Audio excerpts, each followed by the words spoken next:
අනිෂ්කා රංජීවි 1970 ජූලි 12 කොළඹදී උපන් අතර උපතින් බෞද්ධ. පාසල කොළඹ මියුසියස් විද්‍යාලය. තාත්තා කළුතර දිස්ත්‍රික්කයේ වතු අධිකාරිවරයෙක් බැවින් දෙමාපියන් කළුතර සිටින විට වැඩිවිය පත්වන තෙක් ආච්චි අම්මා සමග හැදී වැඩුණා. සාමාන්‍ය පෙළ සහ උසස් පෙළින් පසු ඇමරිකාවේ ඊස්ටර්න් කනෙක්ටිකට් විශ්වවිද්‍යාලයේ ව්‍යාපාර කළමනාකරණ සහ පරිපාලනය පිළිබඳ උපාධිය ලබාගත් ඇය ඉන්පසු 1994 දී විවාහ වනවා. ඇයට විවාහයෙන් දුවෙක් සහ පුතෙක් නිවුන් දරුවන් ලෙස ලැබුණා. 1994 විවාහයත් සමග සිංගප්පූරුවෙහි රැකියාවක් සඳහා පදිංචියට ගිය ඇය 1997 2010 දක්වා මැලේසියාවේ පදිංචි වී රැකියා ලෙස ජාත්‍යන්තර තලයේ රන් ආභරණ මෝස්තර නිර්මාණයද ගෘහ අලංකාර නිර්මාණ ශිල්පියෙක් ලෙස නියැලුණා. ලංකාවේ යුද්ධය නිමාවීමත් සමගම 2012 දී රටේ ආර්ථික දුෂ්කරතා ඇති පවුල්වලට සේවය කිරීමට සුදුසු කාලයක් යයි සිතා ලංකාවේ ස්ථීර පදිංචියට ඇය පැමිණියා. ඇගේ පදිංචිය ආරම්භ වූයේ තලවතුගොඩ පෙරේරා මාවතේ කෙල්සි නම් නිවසකය. එය සුන්දරත්වයෙන් පිරුණු කුරුළු අභය භූමියක් සහ ඇල මාර්ගයක් අසල පිහිටි ඉතාමත් සුන්දර කුඩා නිවසක්ය. 2013 සැප්තැම්බර් 30 සිට මේ දක්වා ඇයගේ සැහැල්ලු සුන්දර විශ්‍රාම ජීවිතය මුළුමනින්ම රට වෙනුවෙන් කැප කරන්න සිදු විය. එදා සිට මේ දක්වා දූෂිත සහ නීතිය ඉදිරියේ වැරදිකාර වූ ප්‍රබල දේශපාලඥයන්ට එරෙහිව ඔවුන්ට නීතියෙන් දඬුවම් ලබා දීමට ඇයගේ ජීවිතය ගැනද නොසිතා කටයුතු කරන ලදී. එහිදී ඇය දූෂිතයන්ට එරෙහිව කටයුතු කරන විට එයට අදාළ ආයතන ඒ පිළිබඳ නිසි නීතිමය කටයුතු වලට සහයෝගය නොදීම නිසා ඇයට තනිව සටන් කිරීමටද සිදු විය.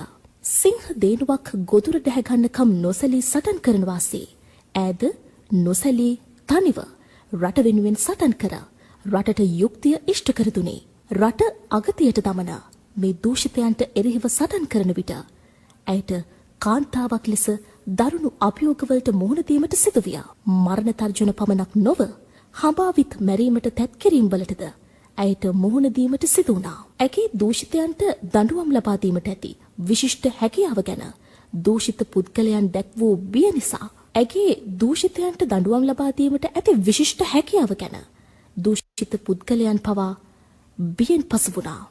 මෙය සැවොම දන්නා සත්‍යයක්.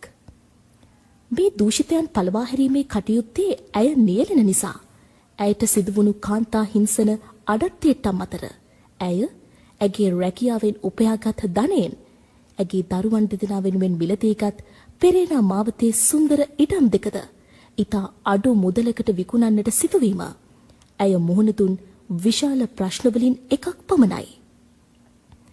එය එසේ වුවත් නොසැලෙන ඇය දිගටම දූෂිතයන් පළවා හැරීමේ කාර්ය සිදු කළේ ඇය මුහුණ දුන් කරදර එයට කිසිදු බාධාවක් නොකරගෙනය.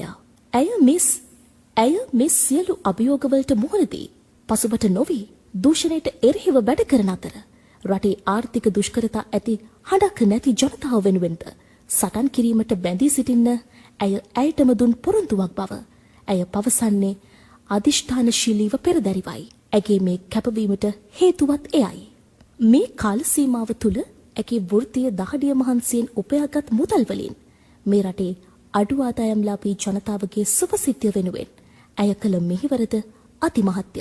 පාසල් ළමුන්ට පොත්පත්, බෑග්, සපත්තු, ක්‍රීඩා ඇඳුම් ඇතුළු පාසල් උපකරණ ලබා දීම, ඇස් කණ්ණාඩි, රෝදපුටු, අත්වාරු, කෘත්‍රිම පාද, සනීපාරක්ෂක උපකරණ, භාවනා කරන බංකු, වියලි ආහාර වැනි තව නොයෙක් දේ පරිත්‍යාග කර ඇත.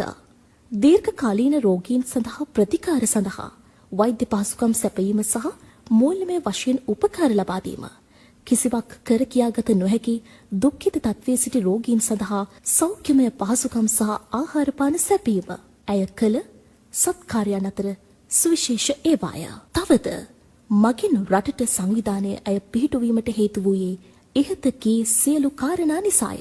මගින් රටට සංවිධානය හරහා වංචාව, දූෂණය, නාස්තිය, අයුක්තිය, අසාධාරණය වෙනුවෙන් සටන් කර දූෂිත දේශපාලඥයන් හා නිලධාරීන් නීතියේ අත්අඩංගුවට පත් කිරීම ඇයගේ මූලික අරමුණයි. තවද මෙම සංවිධානය යටතේ ස්වාධීනව එනම් පක්ෂභේද, ආගම්භේද, කුලභේද නොතකා සමස්ත ජනතාව වෙනුවෙන් ක්‍රියා කර නොපිරිහෙලා සේවය කිරීම ඇය විසින් රටේ ජනතාවට දෙන පවිත්‍ර පොරොන්දුවයි.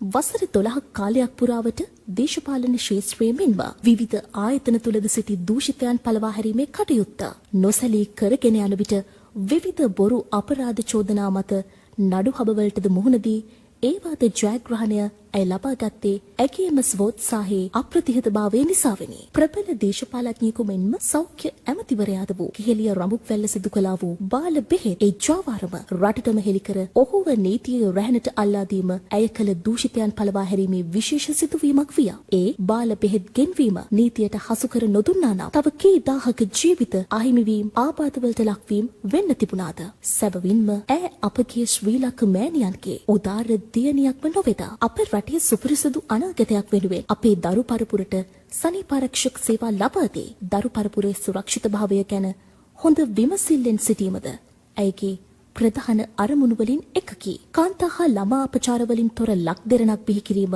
ප්‍රධාන පරමාර්ථය කරගෙන සිටින අනිෂ්කා රන්ජීවි වන ඇය දූෂිතයන් නීතියේ රැහැනට හසු කරගන්නට උපන් හපන්නේකි. සිංහ දේනුවක් මෙන් නොසැලෙන ධෛර්යයෙන් ස්ථිර අධිෂ්ඨානයෙන් යුතුව දූෂණය පිටු දැකීමේ සත්කාර්යභාරයක නියැලෙන ඇය දැක දූෂිතයන් බියෙන් තැති ගැනීම පුදුමයක් නොවේ. ශ්‍රී ලංක මෑණියන්ගේ උදාර දියණියක් ලෙස තනිව සටන් කරමින් යන මේ ගමනේ එන ගල් මුල් කටු පඳුරු පයට පාවඩ පළසක් ලෙසම වී අපගේ උතුම් ලක් අම්මාව යුක්තිගරුක සුරක්ෂිත රටක් ලෙසින් ලෝකයට ගෙන යන්න හැකියාවම අනිෂ්කා රන්ජීවි වන ඇයට හැකි වේවායි රට වෙනුවෙන් අපද ප්‍රාර්ථනා කරමු.